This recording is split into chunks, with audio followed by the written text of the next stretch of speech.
viewers. So finally today we are again back with another episode, the third episode of Success in Making.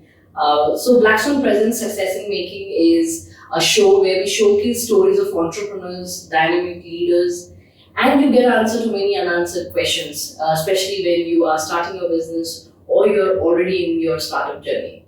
So today we have another dynamic leader, Mr. Rishi Aggarwal from Premium Brains, who is here with us to share his story and his advice to the new startups. So Mr. Rishi has been in the industry, he's a chartered accountant and he's been in the industry since last 15 years. And he has a lovely journey and he has been renowned in the market for his perfection and his accountability. So welcome Mr. Rishi to Success in Making. Thank you, Ms Rupa and the Black Swan team to have me on the show.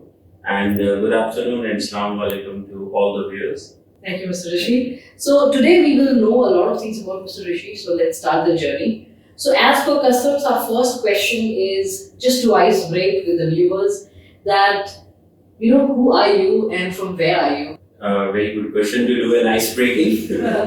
Fine. I'm Rishi Aggarwal, a chartered accountant by profession, born and brought up in India, and I've been in this region for the last 15 years. I'm living here with my wife and 2 kids. Okay, so Mr. Rishi, how did you start this journey to become a chartered accountant first and then a business? So can you tell us that getting into accounts or in this industry was a choice or an accident? Because most of the Indian students a lot of times are forced by their parents or they are inspired by their elder sisters or brothers and they choose a profession which later on they feel they shouldn't be. So for you, was it a choice or an accident? For me, it was a choice. My background is I'm from a business family and I have an uncle who is a chartered accountant and he has been like a father figure to me. I have always respected him for his intelligence and the profession he is into. He motivated me at a young age when I was in school to get into a chartered accountant profession. And he always used to lure me by saying that if you become a CA, you can come and take my practice away from me. So that was a good motivating factor for me that I don't have to do anything. Just pass a qualification. Yeah, that's a very nice thing. So see how family members, they motivate the youngsters in their family to take up a profession. So that is, I think, one of the reasons why the lawyer's family, you will always find a lot of lawyers in a army officer's family. You will find a lot of people getting into the army. So I think, yes, the charity begins at home and people get inspired at their home first. So Mr. Rishi, accounting is considered to be a very boring business. So how do you keep your motivation every day in this business? It's all about figures. No, just joking. Not only about figures. It's a dynamic profession. I would say that it's the love for learning you have. So when you want to be in a profession where every day you have challenges, be it from the client side, be it from the profession side, be it from the regulator side, so that's what keeps you motivated and always keep you on the toes to run and do something better than yesterday. So that's why I say accounting is not boring. It's not only about doing a monotonous job in the office. There are a lot of things changing environment in this country which keeps you motivating, and that's how you feel that accounting is the best profession to be. Wow, that's an awesome answer, I think. So now you were already there in a well-established brand and then you thought, getting into business or entrepreneurship. So how this happened, just tell us a little bit about this transition or the switch. Yeah, I'll again go back to my school days where I talked about my uncle. And he always motivated me to take up the qualification and come into practice. But somehow it happened that when I passed my CA, and I got a good offer from corporate in Bombay. So I joined A.F. Ferguson in Bombay, and it later on merged into Deloitte's. So I became a Deloitte's employee in 2003. And then later on in 2005, I got an offer with Ernst & Young in Dubai. So I joined E&Y in Dubai, and I had a good career with them. Somehow in 2014, I moved to another corporate called Nalco Champion. But the love for the profession brought me back to E&Y in 2015. I joined them back with the promotion, And in 2019, I decided that now I need to fulfill my dreams, otherwise these dreams will go to the grave. So at the right age, I took up the decision, and fortunately, my friend, who is also my namesake, Rishi Aggarwal, he started Premier Brains in 2013, and I I had a good understanding with him, so we entered into a partnership in 2019, and I left the corporate world and joined Premier Brains as a partner. So that's great that you got your friend already, Rishi Chawla, who already started the journey, and then you onboarded on the boat. So do you think that made your journey a bit easier to have a friend and have a teamwork rather than just starting all alone? Definitely, it helps. The onboarding was easier. I got accustomed to their processes and the organization very quickly. But the challenges were different because earlier I was selling with a bigger brand. Yeah, very established brand. With a very big umbrella. Now I have to get business on board with a much smaller brand. Yeah. And so the challenge, so I always looked out at people that they would support me, help me in getting more work. But once you are out of a corporate world, then the outlook of the people also changes. But luckily in my case, some clients handholded me from my old career. They gave me a support initially, and I was quick in establishing a network of my own and got into the market, generated leads. But again, then different type of stress came up because once you are an entrepreneur, you have to look at finances, you have to look at like you're doing all in all. Yeah, you sales, have marketing, HR, everything you have to see. Yes, so then you have to dig a well, draw water.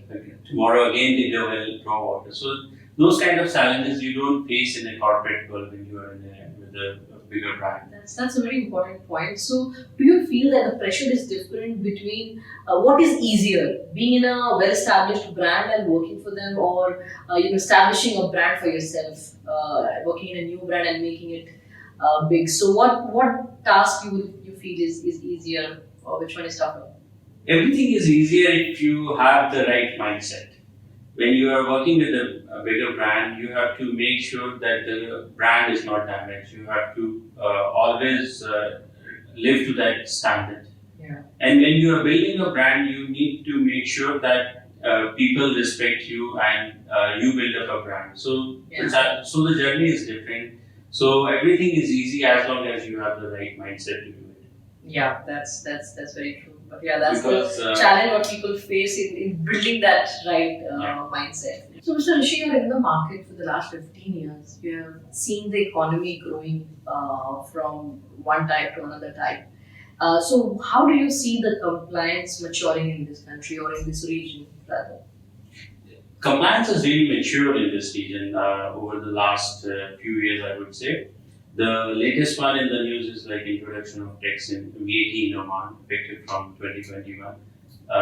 Before that, we saw that the government of UAE has introduced the law on UBO, ultimate beneficial ownership, which is due on 27th of October.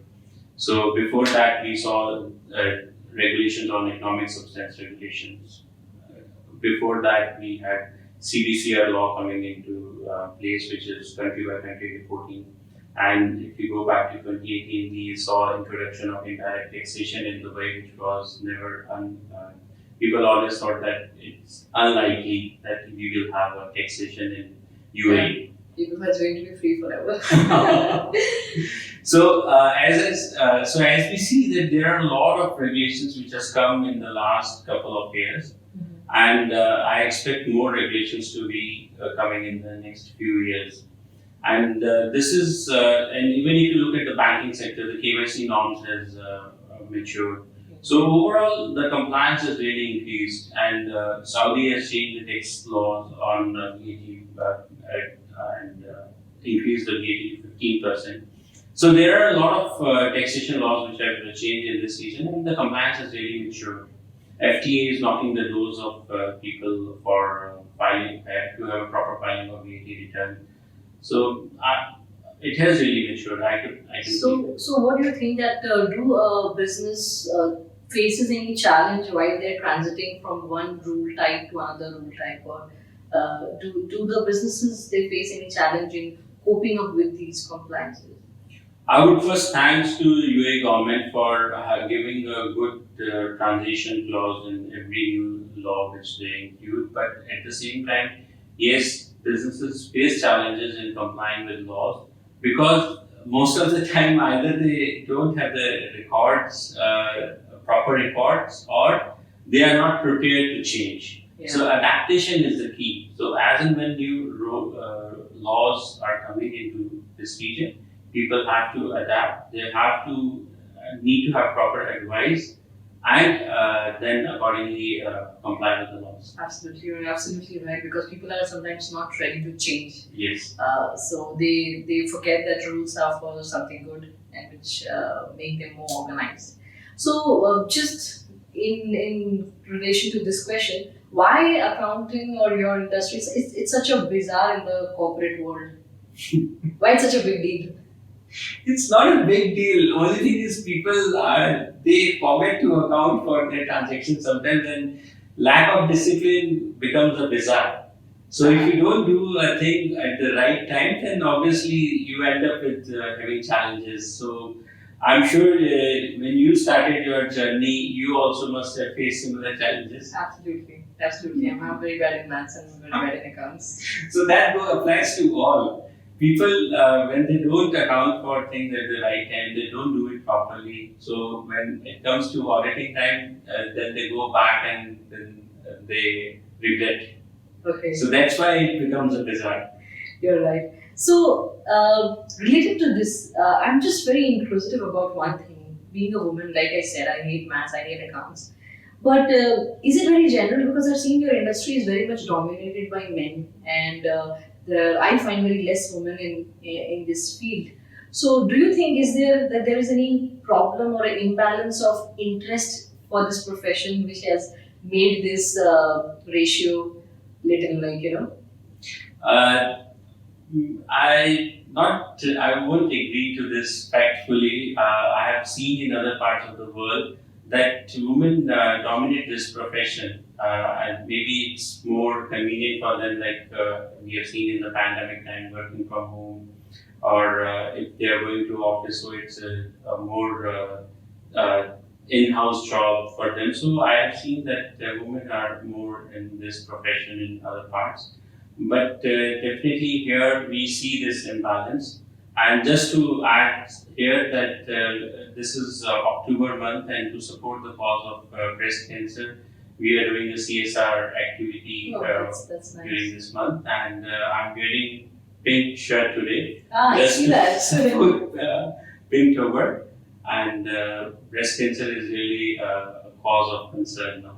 You're absolutely true. So thank you for the reminder. So this is October month and it's the pink month, and I think everybody should participate in this. And because every 15 minutes somebody is dying because it's not detected at the right time. So I think first of all, thank you for reminding the audience as well. So all of you take some initiative and support this cause. So okay, so till now all the answers you're just passing by very nicely. So one question I must ask that since you're an accountant, so at your house in your family life, are you also like that? Like okay, anything you're spending on your wife or kids, and you're keeping an account of every small thing. Do you Okay. I cannot answer this question because I'm sure my wife will watch this. Okay, so most of the answers you have quite very nicely taken apart. So now my thing is if I have to ask you that if you can give one suggestion to a startup SME and a grown corporate. So I am sure that everybody, there are some do's and don'ts for all of them, and it's different in every stage. So this is like a one-liner answers. I'll ask you the question, you just have to answer in one or two words or one or two, three words. Okay. So my first advice for startups. Startups is be organized. Be organized, absolutely. I think we forget. We thought it's very small expenses. We don't record it, and suddenly one day we get to know that our whole accounts has gone for a toss. Okay. So what advice for SMEs? take professional advice. Yeah, that's also very true. Once we start growing a bit, we think that we know everything and we try to do everything of our own. And we forget that there are experts for every industry and we must consult time to time. That's very good advice for SMEs. So, finally, the advice for big corporates. Always do the right thing. I would say be ethical. Yeah, you're very right. When we are completely grown, so it becomes a prime motive to just get profits or just run the show, and we forget small nitty-gritties. So that's very good advice for big corporates that be ethical and definitely stick to rules. So, like you just said, that you are suggesting big corporates to be ethical and stick to rules. So now let me ask you, how ethical are you? Because see, once you start a business, you have to run the show, you have to run the daily bread and butter, and you also have to grow. So, have you ever lied to a client just to get a business? To answer your question, I will take a step back and just refer to the motto of our firm, which says always doing the right thing. So now coming step forward again, we prefer to lose a client rather than lying to a client. Yeah. And in the last 1 year, I had lost few clients because of this discipline, and really it fetches in future, because when you lose a client, definitely that good reputation goes out in the market, and people come back and again come back and take your advice. Wow. So yes, so we have not, so we don't believe in lying and taking shortcuts. Wow, that's nice. I think that maybe that's also one of your key to success. Why your brand is so reliable in the market. Okay, so Mr. Rishi, that was a very nice answer, and how your brand is keeping its reputation there in the market by being so transparent. That's wonderful. So now, as an individual, what's your secret to success, or whom you will thank, or what you will thank to contribute to your success? So, It's a difficult question. No, I would just put it like this: that obviously networking, not giving up, and always continuous learning. What happens in the market is that if you are not abreast with with the changes in the laws, and you are not very well connected in the market, definitely it's difficult to sustain. yeah. And people come back to you only for the right advice. They don't come back only considering the peace in place, Yes, you're the very peace true. in mind. You're very true. So that's a very good suggestion, guys. That one is definitely you have to hard work, but you have to network as well. You have to keep your connections good. You have to keep your relations good. Second, he said that you have And to learning. and learning. Then second is you have to keep the learning on. You must be updated of the market, especially in your kind of industry. That's very important. And obviously, by not giving up, you have to be constantly. You might face different phases and stages, but you Yeah. have to stick to what your goals are. So, coming to the end, what is one message that you would like to give to fresh entrepreneurs or people who are planning to start a business, maybe the same business as you, or maybe any kind of business? So, as a finance specialist, what suggestion or what advice you would like to give it to them? Or I some would- do's and don'ts you can say. Do's and don'ts, I would just say that always be disciplined. Try to take the right advice at the right moment. Don't try to bypass any law, and believe in that. Yes, we can do. Very good, very good. So we had a nice time with Mr. Rishi, and we got to know a lot of things from him. I'm sure a lot of people must be motivated and inspired by him. You can already find the contact details in our description if you want to get in touch with Mr. Rishi for any kind of advice or consultation. So thank you guys, thank you friends and viewers for watching us, for giving your precious time, and we are very thankful to your support. We will soon come back with another episode and another story which can change your life. Thank you so much. Thank Till you, then, everyone. bye bye. Thank you. Bye.